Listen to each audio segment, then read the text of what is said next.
Bismillahirrahmanirrahim. Assalamualaikum warahmatullahi wabarakatuh. Alhamdulillahi rabbil alamin, wassalatu wassalamu asyrafil anbiya'i wal mursalin wa ala alihi wa sahbihi ajma'in.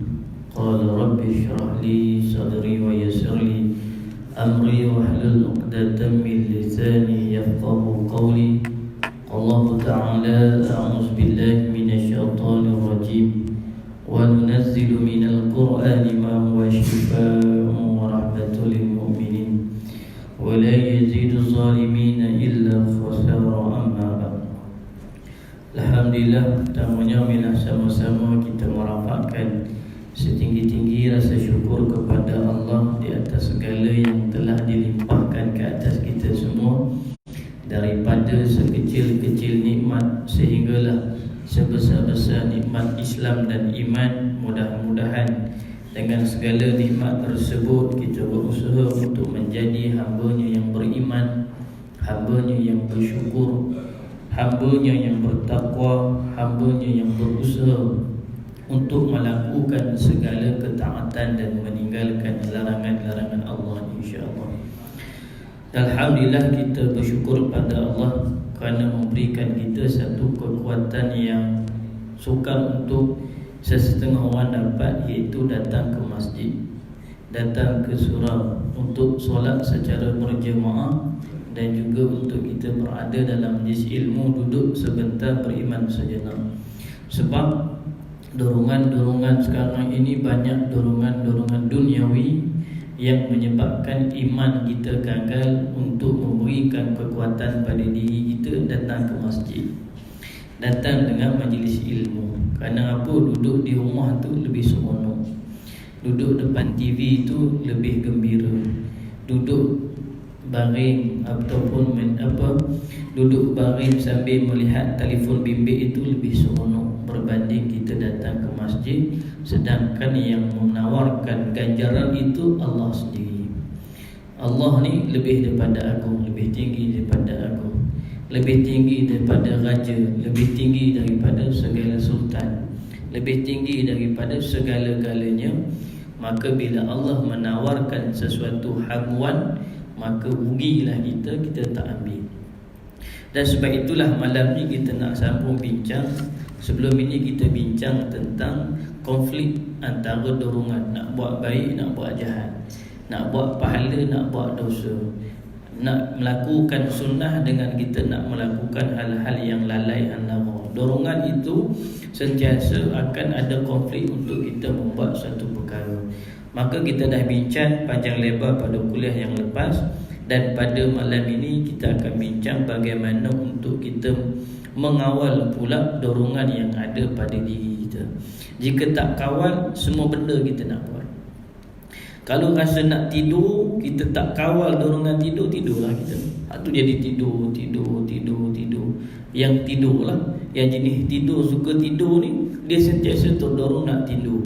Jadi dalam kelas tidur, di masjid tidur, masa time bekerja tidur, duduk di rumah tidur, time orang kenduri kendara pun tidur, hari raya pun, lepas maya raya tu pun tidur. Jadi dorongan nak tidur, tidurlah kerja dia. Kalau tak kawal, tidurlah dia punya rutin, banyaknya tidur. Ataupun jenis dorongan yang sentiasa nak buat kalau anak-anak remaja kita, dorongan suka main handset ni, main telefon bimbit ni, apa pun terdorong untuk dia main game, terdorong untuk dia tengok YouTube, terdorong untuk dia tengok perkara-perkara yang menghabiskan masanya begitu saja. Jika kita tidak mengawal dorongan ini, maka kita akan terjebak dengan perkara yang merosakkan rutin harian kita. Begitu juga kehidupan kita keseluruhannya. Ketika mana dorongan-dorongan yang datang sama ada dorongan itu dorongan hawa nafsu, yang nafsu ni dia menterjemahkan pelbagai rasa. Tadilah kita rasa nak membeli belah, rasa nak pergi makan banyak-banyak, rasa nak window shopping, rasa nak pergi jalan-jalan rasa, dia akan rasa nafsu ni dia akan mencucuk rasa-rasa kita untuk menyebabkan kita terdorong untuk buat satu perkara, rasa nak menunjuk-nunjuk. Jadi dia buat aksi-aksi yang menunjuk-nunjuk. Dia rasa dia lebih baik daripada orang, jadi dia akan membuat satu perkara untuk menaikkan diri dia, image dia, dengan cara berbohong, dengan cara melobi, dengan cara menyebarkan fitnah dan sebagainya. Jadi dorongan hawa nafsu ni menyebabkan kita nak buat sesuatu.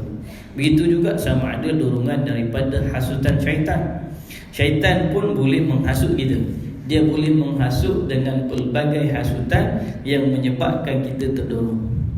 Yang asalnya kita terdorong untuk membuat sesuatu perkara yang baik. Contohnya kita nak memaafkan orang yang melakukan kesalahan pada kita, tapi syaitan dihasut. Dia hasut, dia kata jangan maaf, jangan maaf, bagi pengajaran kepada dia sekian. Sedangkan memaafkan itulah pengajaran yang bermakna. Jadi syaitan ni dia mengganggu dorongan dalam diri kita untuk kita membuat sesuatu. Dia akan hasut untuk kita terdorong jadi orang yang pemarah. Susah sangat kita nak sabar. Sebab apa? Dorongan yang datang ni syaitan bisik. Dia kata marah. Jadi tambah-tambah jalan jam 2-3 hari ni tuan-tuan dan puan-puan jam. Saya ni pasal baju ni sebab apa? Terpaksa datang dengan motor. Kalau datang dengan kereta tadi memang tak sampai. Adalah hujang ni, makna hujang titik-titik. Tapi kita tengok sepanjang berjalan tu, horn tu banyak orang horn ni, maknanya kerap dah orang horn. Sebab apa? Stres, jalan jam. Jadi syaitan ni dorong marah. Orang buat salah sikit, orang buat gini sikit, suruh kita marah, hilang sabar. Sama ada dorongan itu juga datang daripada duniawi. Dunia ni sentiasa menunjukkan keindahan dia.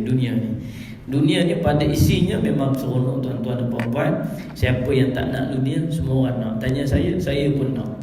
Saya pun nak kereta mewah, saya pun nak rumah besar, saya pun nak isteri cantik 2, 3, 4. Maka kalau tanyalah, tapi sebab itu maknanya kita mesti mengawal dia. Kalau tidak kawal dorongan-dorongan tersebut, ramai mana yang tak mampu berkahwin lebih daripada satu, maka akhirnya dia guna jalan yang salah.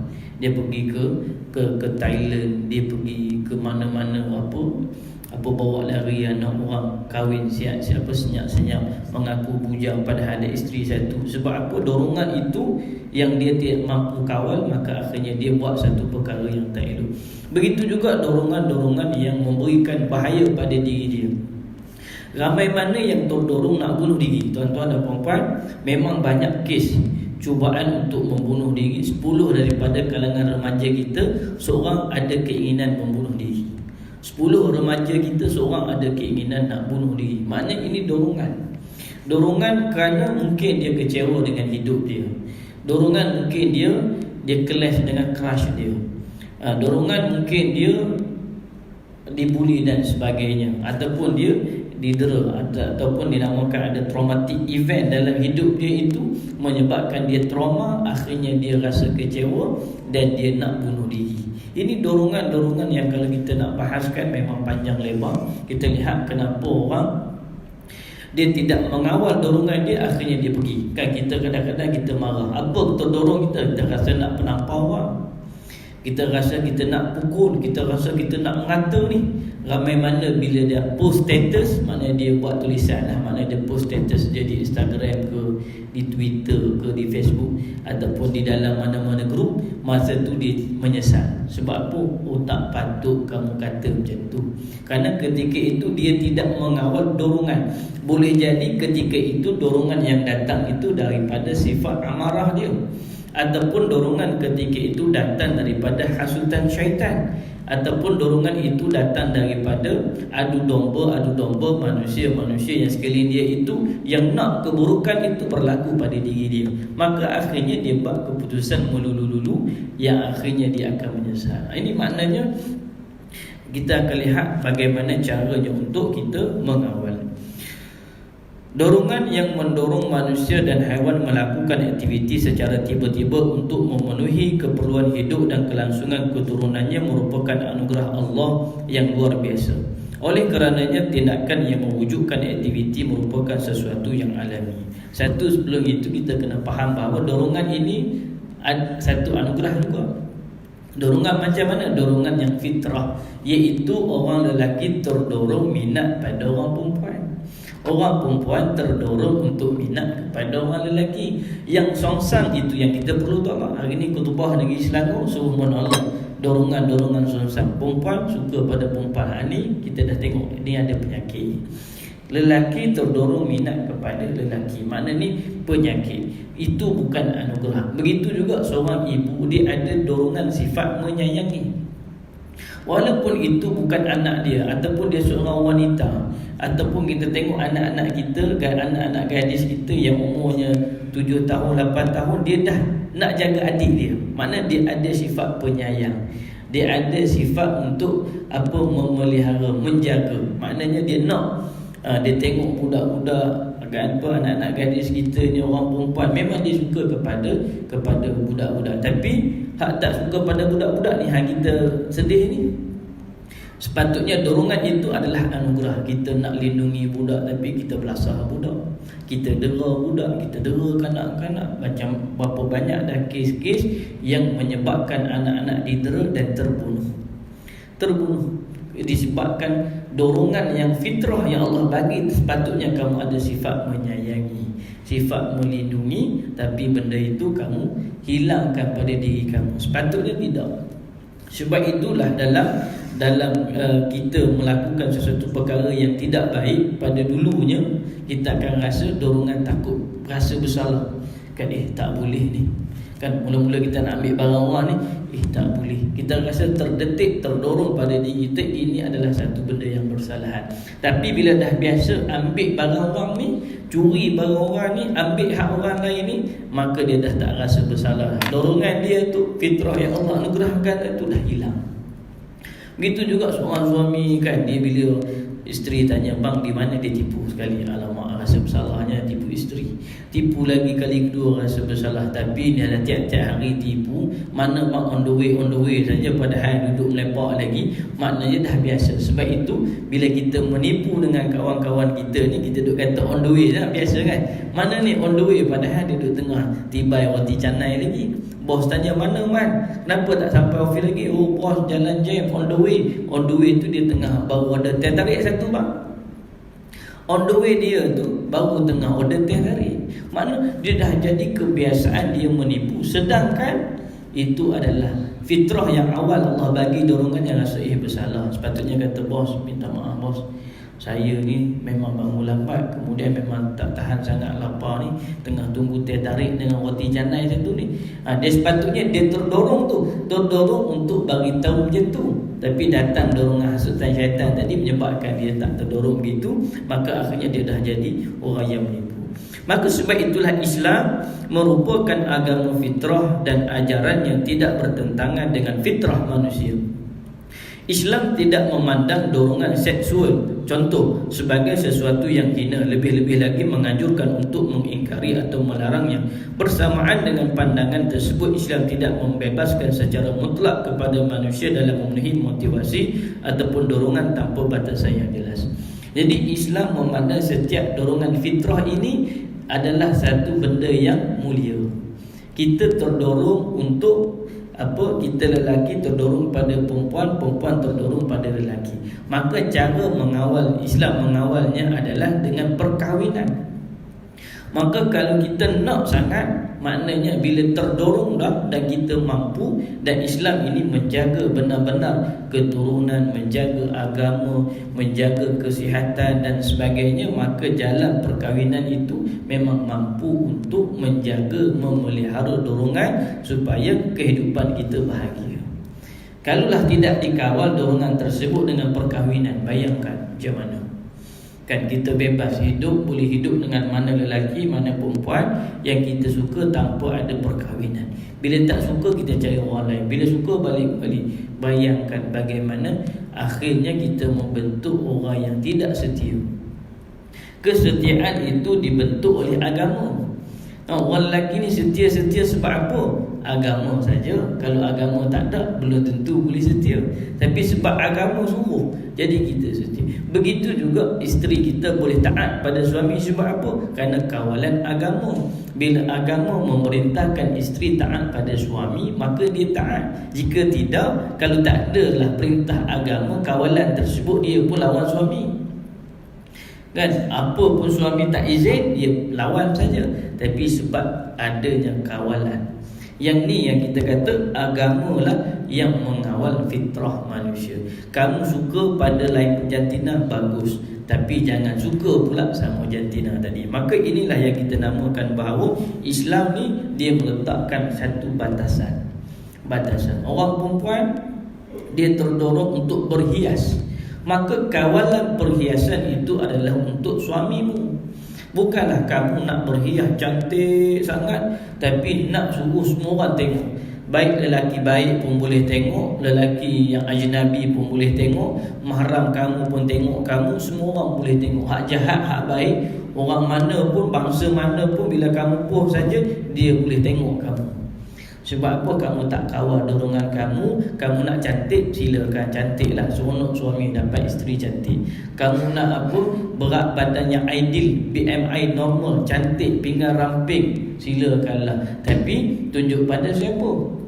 Kalau nak tunjuk pada orang ajnabi, maknanya orang yang lain, bukan mahram, bukan suami kamu tadi itu, maka lupakan saja niat tersebut. Kawal dia, jangan kita tunjuk.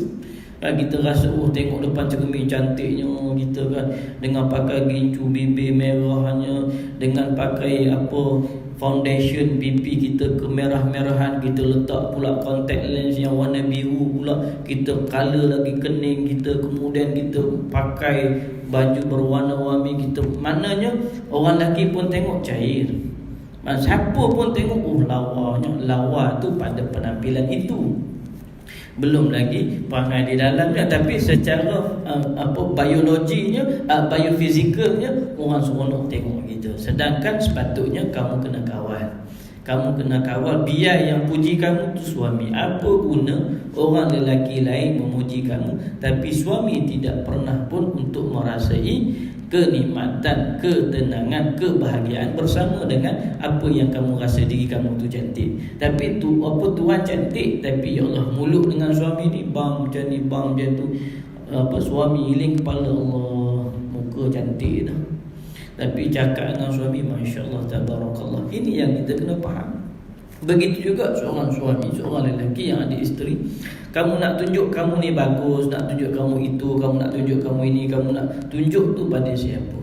Kalaulah kehebatan kamu itu, gagahnya perkasa kamu hanyalah untuk menjadikan diri kamu itu buaya, maknanya tubuh badan sasa, suka apa? Suka duduk WhatsApp perempuan-perempuan, nampak cantik dah licin sikit, hai apa khabar, nampak cantik sikit, hai apa khabar, tunjuk badan kita sasa, tunjuk kita ni bagus, tunjuk kita tunjuk kunci kereta kita yang mewah, tunjuk itu, tunjuk ini. Sebab apa? Kita nak mengorak orang perempuan lain, sedangkan kita ada isteri. Jadi maknanya dorongan kita nak menunjuk-nunjuk tu kena ada kawalan. Biar tunjuk pada isteri kita, yang tengok ni, yang ni untuk Allah, yang tengok ni abang macam ni, yang tengok ni. Maknanya biar isteri kita rasa eksklusif, yang mana suami aku ni beri apa yang dia takkan beri pada orang lain. Begitu juga biar suami kita rasa eksklusif, yang mana apa yang isteri aku tunjuk ni dia takkan tunjuk pada orang lain. Itulah yang sepatutnya kita kena lihat. Islam menganjurkan manusia supaya mengawal dan menguasai dorongan melalui dua aturan. Yang pertama, Islam menganjurkan manusia agar memenuhi dorongannya dengan cara yang diperbolehkan. Maknanya yang pertama ini, dengan kita nak penuhi dorongan itu dengan cara yang diperbolehkan. Kita nak apa? Orang perempuan nak buat apa? Jadi dia kena tengok ni boleh tak boleh ni. Oh, kita nak buat pertandingan busana, boleh? Macam mana boleh? Yang semua apa yang hadir dalam pertunjukan pertandingan busana itu, ataupun busana muslimah ke, busana wanita ke dan sebagainya, itu yang hadirnya mestilah semuanya wanita, tertutup. Tidak ada maknanya video live yang dibuat. Kalau nak buat live pun grup-grup yang memang tertutup, perempuan saja duduk dalam tu, tak ada masalah. Kan nak buat kan boleh. Maknanya kita terdorong nak juga kan, kita buat pakai cantik-cantik, nak tunjuklah juga pada sama-sama kawan-kawan kita, silakan dengan cara yang diperbolehkan. Kita ada dorongan kita nak dengar lagu, silakanlah dengarlah lagu kan, dengan lagu hukumnya harus, tapi macam mana dengar lagu-lagu yang tidak melalaikan, dengan lagu-lagu yang tidak menyebabkan kita ni melakukan perbuatan-perbuatan yang lalau, sehingga kan akhirnya mendengar lagu itu jadi kita mabuk pula. Mabuknya daripada kita duk goyang-goyang tu minum arak, daripada duk goyang-goyang tu ambil pil kuda, daripada duk goyang-goyang tu menari buat parti liar dan sebagainya. Muzik ni dia memang mengasyikkan dan mengganggu gelombang otak kita supaya otak kita tak tenang. Orang tak tenang ni dia buat benda yang dia akan cuba buat lagi. Tapi orang yang tenang dia berbeza dengan orang yang tak tenang. Mendengar muzik ini menyebabkan gelombang pada otak kita tu tak stabil. Jadi kita rasa tak puas lagi. Yang keduanya, Islam menganjurkan supaya bersikap sederhana dalam memenuhi dorongan yang ada pada manusia. Dengan perkataan lain, Islam melarang sikap berlebihan ataupun ekstrim. Alhamdulillah, Allah beri rezeki kita kaya raya. Nak belanja 3 generasi pun tak habis duit kita. Kita nak beli apa saja beli, tapi bersederhana. Jangan sampai kita beli ni harga yang beratus-ratus ribu, infak kita tak sampai lagi ratus-ratus ribu. Beg harga 300 ribu ni maknanya dah lebih 10 lah. Beli. Tapi Masya Allah, tabungan akhirat kita rasa cukup dah. Aku bagi ni. Jangan sampai kita ekstrim sangat. Dengan apa yang kita ada ni, kita menunjuk-nunjuk, kita berbelanja seolah-olah apa yang Allah bagi tu tak ada tanggungjawab. Allah akan bagi bersama dengan apa yang Allah bagi tu ada amanah. Kerana amanah itulah yang akan dipersoalkan oleh Allah. Setiap sen yang kita berlanjakan itu Allah akan tanya, belanja untuk apa? Oh ya Allah, aku beli beras ya Allah. Alhamdulillah, beli beras boleh jawablah. Sebab apa? Beli beras itu untuk tujuan berikan sumber makanan pada ahli keluarga. Buat apa lagi ya Allah? Aku beli rumah ya Allah. Beli rumah, Alhamdulillah beli rumah supaya ahli keluarga dapat bertentu. Ini ya Allah, aku beli ni.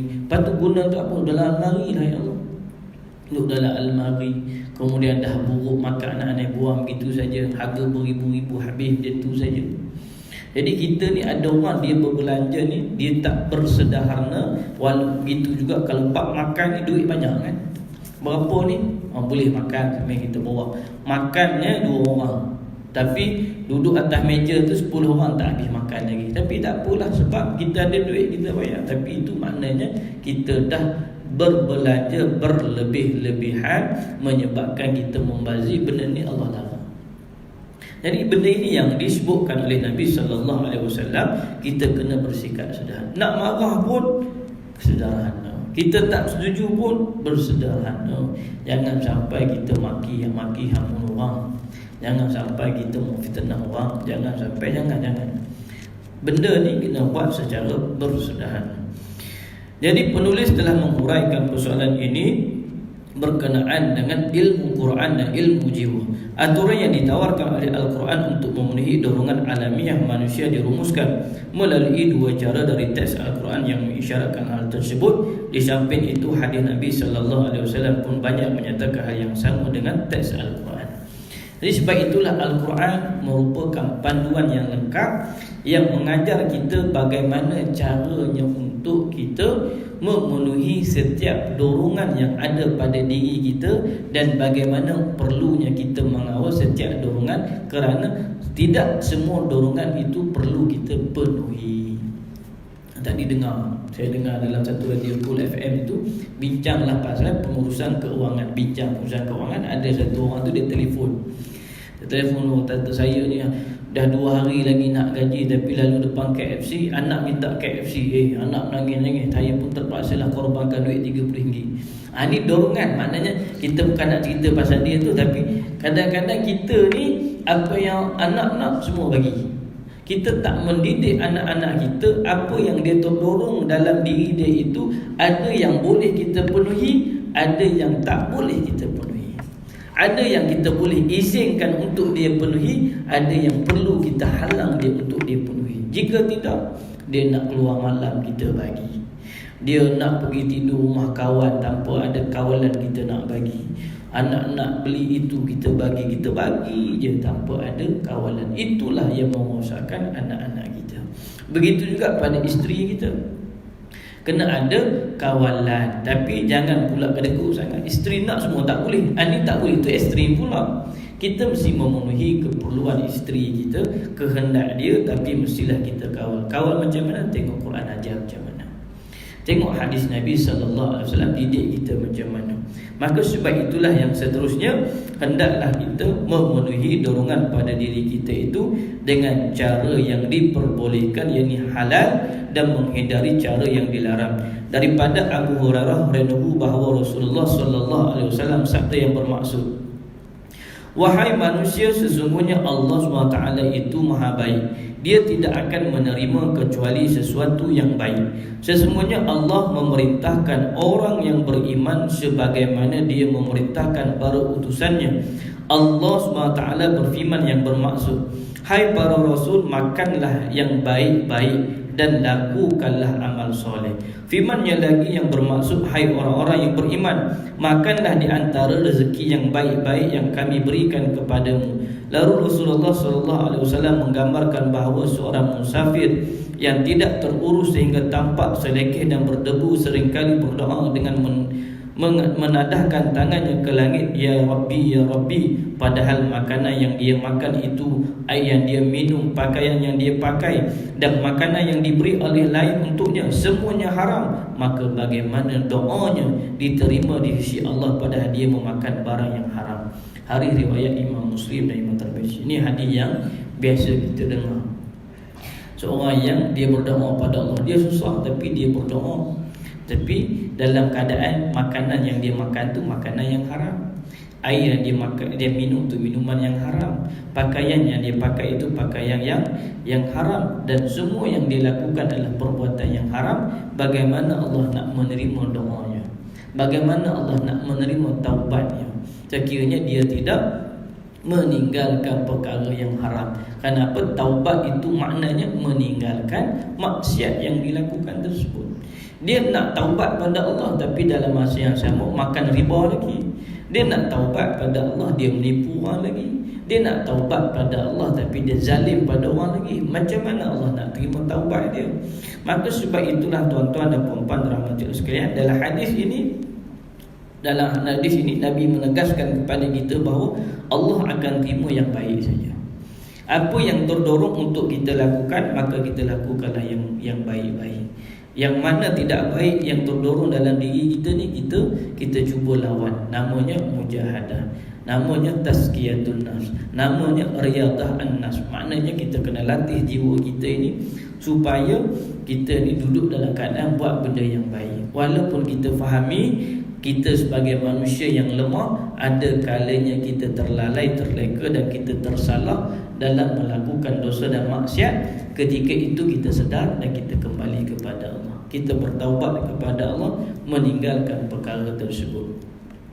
Rasulullah SAW dalam hadis ini melarang makan, minum, pakaian hasil dari yang dilarang kerana akan mendatangkan murka Allah, sehingga menyebabkan doa orang yang tidak diterima oleh Allah SWT. Dan kita nak tengok sikit realiti masyarakat kita. Memang kadang-kadang orang ni dia tak rasa yang dia duk guna duit-duit tu duit haram. Haram macam mana? Haram yang kita ni menipu orang, kan? Kita ambil di orang tu dengan cara kita menipu. Kita meniaga. Meniaga tu jalan yang halal dah, tapi kita menjual barang-barang yang mungkin expired. Ada orang dia meniaga ni barang-barang yang dia overclaim, nama dia overclaim. Dia kata inilah boleh menyembuhkan itu, boleh menyembuhkan ini. Sebenarnya orang mengaku buat perubatan Islam pun macam tu juga. Sampai tahap jual ni berapa? Allah mahal. Kan ekstrak daun bidara. Betul tak betul, buat bini-bini jual dekat lebih 100 lebih. Betul lah kalau nak mandi daun bidara lah, contoh lah. Maknanya kalau betul orang tu tak mampu, jangan paksa cakap dia pergi ambil 7 helai, pergi mandi cukup saja. Itu hadis yang ajar macam mana, ataupun kaedah-kaedah untuk diguna pakai. Tapi ada orang ni dia overclaim. Awak mandi saja ni kencing manis, darah tinggi, contohlah. Makan saja ini begini dengan cara yang salah. Menipu itu juga itu juga dikira menipu. Kenapa? Kita overclaim tu produk kita boleh itu, boleh ini. Ataupun kita silang orang. Kan kita dengan kita berniaga dengan cara kita menuduh orang dengan mengatakan produk-produk orang lain tu produk yang tak betul. Kita kata dengan orang cerita tu cerita tak betul, sedangkan kita ni tengah berniaga ni, tapi kita buruk-burukkan orang lain. Jadi rezeki yang kita dapat tu juga dengan menipu, dengan adalah satu menipu dia tu. Yang kedua pula kita fitnah pula orang lain. Jadi kita mendapat sumber yang haram. Banyak lagi lah kita kata orang-orang yang menipu untuk mendapatkan sumber pendapatan yang akhirnya menjadi darah daging dia. Yang dia buat minum, yang dia buat makan. Kita kena takut sebenarnya tuan-tuan dan puan-puan. Kita takut kita ambil dia orang. Duit yang bukan hak kita janganlah kita ambil, melainkan jelas itu adalah sumber yang baik, sumber yang halal, sumber yang diberkati oleh Allah SWT. Ada orang masuk duit dalam akaun dia untuk tujuan-tujuan tertentu, dia belanja untuk diri dia. Dia tangguh orang masuk dalam akaun dia, suruh bayar buat pembayaran itu, pembayaran ini, percaya pada dia. Tengok dapat statement tertunggak. Sebab apa? Rupanya kawan ni dia tak bayar pengguna untuk diri dia. Maka ini pun satu sumber rezeki yang haram. Sepatutnya kita tak boleh berkompromi dengan perkara tersebut. Dari Khawla al-Ansariyah radhiyallahu anha, Rasulullah sallallahu alaihi wasallam pernah bersabda yang bermaksud, sesungguhnya orang yang memiliki harta daripada Allah SWT tanpa menjalankan kewajipannya, maka di hari kiamat nanti orang tersebut akan menjadi penghuni neraka. Na'udzubillah min zalik. Hadis riwayat Imam Bukhari dan juga Imam Tirmizi dan juga Syaibani. Ini hadis yang keras sebenarnya tuan-tuan dan puan-puan. Yang Nabi sebut, siapa ada harta yang Allah bagi, kena ingat Allah bagi. Yang kamu ada ni Allah bagi. Bila yang Allah bagi itu kamu tak menjalankan kewajipannya, maka kamu dihumbangkan ke dalam api neraka. Na'udzubillah. Ada orang ada RM10 ni, Allah kadang-kadang saya pun kan, kita dapat duit, kita tengok Allah bagi kepada kita untuk kuliah ni lah kan, tuan bagi satu hati, kita tengok Allah kuliah tak kuliah Allah bagi, syukur. Tapi ada orang ni buat kerja 2-3 jam ni ataupun 8 jam tu tak dapat macam kita buat kerja 2 jam ni, tak dapat macam kita duduk macam ni. Maknanya kadang-kadang kita ni Allah bagi ni senang, tapi ada tanggungjawab dia. Kalau Allah bagi senang macam ni, kita tak menjalankan tanggungjawab, Allahu Akbar, akhirnya nanti nak jawab apa? Orang lain kerja siang malam pagi petang, tak banyak macam kita dapat. Kita ni boleh pergi umrah lagi tiap-tiap tahun, boleh itu, boleh ini, nak beli apa beli saja, nak tukar kata tukar lagi. Banyaknya harta kita yang Allah bagi. Tiba-tiba kita tak menjalankan kewajipan kita, nak jawab apa dengan Allah? Anak kita yang Allah bagi itu sebab supaya dengan banyaknya rezeki kita boleh susun pengajian anak kita jadi orang bermanfaat untuk masyarakat. Tiba-tiba kamu duit banyak, tiba-tiba kamu harta yang banyak, tiba-tiba kamu ni orang yang mampu untuk menyusun pendidikan yang terbaik buat anak kamu, tiba-tiba anak tak jadi anak yang berjaya, tak jadi anak yang boleh memberikan manfaat pada agama, bangsa dan negara. Sebab apa? Kamu tak didik dia dengan cara yang betul walaupun kamu mampu. Maka akhirnya kitalah yang merosakkan anak kita dengan harta yang kita ada. Maka inilah sesuatu perkara yang kita kena lihat. Dalam poket kita ni ada RM1 pun, itu tanggungjawab. Kalulah RM1 ni kita beli, sepatutnya RM1 itu untuk keperluan anak kita, tiba-tiba kita beli rokok dulu. Contohlah, maknanya ni ada RM50, ada RM100. Sepatutnya RM100 ni boleh guna untuk pendidikan anak-anak, boleh hantar isteri pergi belajar, boleh, contohlah maknanya. Tapi kita tak guna RM100 ni untuk benda itu, kita guna beli rokok. Ataupun apa, kita guna untuk beli benda-benda yang tak ada faedah pun. Sepatutnya kita belilah makanan yang baik, halal dan thayyibah untuk keluarga kita. Tapi beli gula-gula, beli ni, beli sajalah. Yang tak ada cop halal pun beli. Sebab apa? Mampu beli, bawa pergi makan mana nak pergi. Akhirnya anak kita kena penyakit sebab kita. Sedangkan keuangan yang kamu ada itu adalah daripada Allah, yang kamu akan dipertanggungjawabkan. Ada RM10, RM10 lah tanggungjawab kamu. Ada RM100, RM100 lah tanggungjawab kamu. Ada RM100,000, RM100,000 lah tanggungjawab kamu. Maknanya setiap nilai yang bertambah itu bebanannya bertambah. Dulu gaji RM1,000 bagi kat mak RM10 contoh. Gaji RM2,000 bagi RM20. Gaji dah RM3,000 tak bagi langsung, RM5,000 tak bagi langsung, RM10,000 tak bagi langsung. Contohlah, sebab apa dia rasa tak cukup dah duit. Dulu masa gaji kecil cukup je nak bagi kat mak.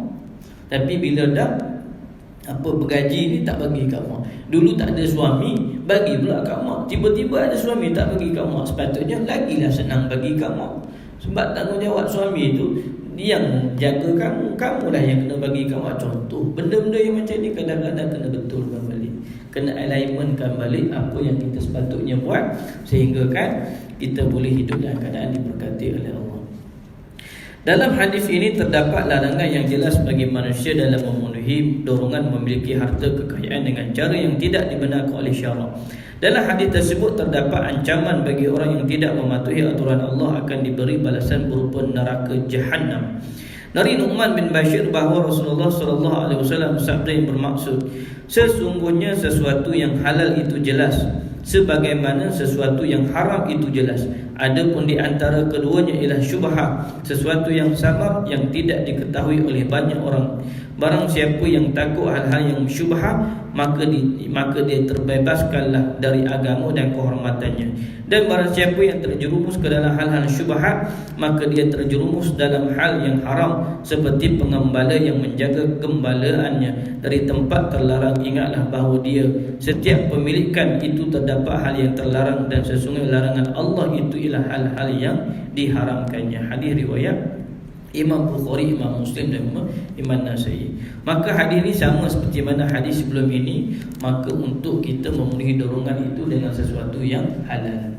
Jangan kita bawa benda yang haram, sebab haram ni jelas. Dan perkara yang paling baik juga di antara itu meninggalkan perkara syubhat. Perkara tu ada setengah ulama kata syubhat ni maknanya haram tu lah, perkara tu haram lah. Ada ulama kata perkara ni harus, perkara ni halal, tapi lebih baik kita tinggalkan. Saya baru-baru ni ada orang dia datang jumpa saya. Dia nak lantik saya jadi imam. Imam apa ni? Imam ingat ke imam tarawih ke imam apa? Imam tarik duit daripada jin. Maknanya dia kata ustaz ni yang layak ni. Dia kata setakat ni grup-grup dia dah tarik duit tu, ada yang dapat 8 juta. Maknanya sambil-sambil dia cerita tu lah macam mana cara nak tarik duit tu. Duduk dalam 5-6 orang tu, dia ada baca zikir-zikir tu. Zikir tu niat pada Allah lah, ya Allah bagilah supaya makhluk apa yang dia berinteraksi jin tu, yang hidup alam sana tu, dia boleh bawa duit tu. Jadi memang dia kata dapat jatuh duit ni, jatuh betul. Memang dia ceritalah, dia tunjuk gambar-gambar ada duit tu banyak lah dia tunjuk tu. Jadi saya pun buat rujukan kita tanya guru kita tanya. Saya kata okey, pertama sekali nak tahu hukum ambil duit dengan jin ni harus tak harus. Dia kata mana selagi mana benda itu tidak jelas, dia mencuri ataupun dia merompak, jin ni pergi rompak duit orang lain macam toyol tu, maknanya hukumnya harus. Tapi syubhat tak? Syubhat. Sebab apa? Syubhat ni kita tak tahu dia ambil dari mana-mana. Adakah dia ada dia tukarlah duit tu macam mana, kita tak tahu macam mana. Ataupun dia pergi kutip duit, ataupun orang bagi pada dia, ataupun jin-jin yang bekerja dengan manusia ni bayar gaji ke, wallahu a'lam. Nampak macam pelik lah. Habis sudah hukumnya kita tanya okey harus. Tapi apa guru saya cakap, kita orang beriman ni perlu meninggalkan perkara yang syubhat. Perkara yang sama tapi nampak banyak ni dapat sekali. Ustaz kata kalau 8 juta dapat 1 juta seorang ni Ustaz. Nak juga ni dapat 1 juta ni tanpa rekod. Tapi kita tanya orang yang alim, kita tanya guru kita, maka dia kata orang yang beriman ini beza dia dengan orang yang kuat ataupun tidak dalam meninggalkan perkara yang syubhat. Maka sebab itulah dalam hadis Nabi ini, bila kita terdorong, kita nak sangat harta, kita nak sangat duit, kita nak sangat kemewahan, tapi jangan terburu-buru, jangan kita langgar batas yang haram. Jangan kita langgar batas yang haram. Ada orang dia sanggup langgar, dia nak sangat cepat kaya. Dia sebagai seorang wanita, saleswoman, dia sanggup berdua-duaan dengan lelaki. Orang lelaki tu ajak karaoke, ikut karaoke. Orang lelaki tu ajak dancing, menari, pergi menari. Orang lelaki tu ajak ni, dia pergi saja. Sebab apa? Nanti dia dapat close sale dengan orang tu. Jadi dia sanggup melanggar batasan. Ada orang sanggup jadi pelacur, sanggup jadi keldai dadah, sanggup jadi itu, sanggup jadi ni. Sebab apa? Nak harta, nak kaya cepat, maka dia langgar saja batasan haram. Sepatutnya setiap dorongan itu kita kena pelihara, iaitu melakukan sesuatu yang halal sahaja. Yang lebih baik daripada itu juga adalah meninggalkan perkara-perkara yang syubhah. Jadi sekadar itu saja, dah masuk waktu isyak, tuan-tuan dan puan-puan. Mudah-mudahan dengan apa yang saya kongsikan pada malam ini memberikan sedikit panduan pada kita untuk kita melihat bahawa hidup kita ini memang akan datang pelbagai dorongan yang baik, akan datang dorongan yang buruk, maka kita kena kawal. Dorongan yang baik itu juga kita kena berpada-pada, ada batasannya, jangan sampai kita ekstrim. Mudah-mudahan dengan panduan yang kita ikuti daripada hadis-hadis Nabi SAW memberikan kita satu jalan untuk kita melakukan rutin yang diridai oleh Allah SWT. Wallahu a'lam. Yang baik daripada Allah yang Maha Esa sendiri. Assalamualaikum warahmatullahi wabarakatuh.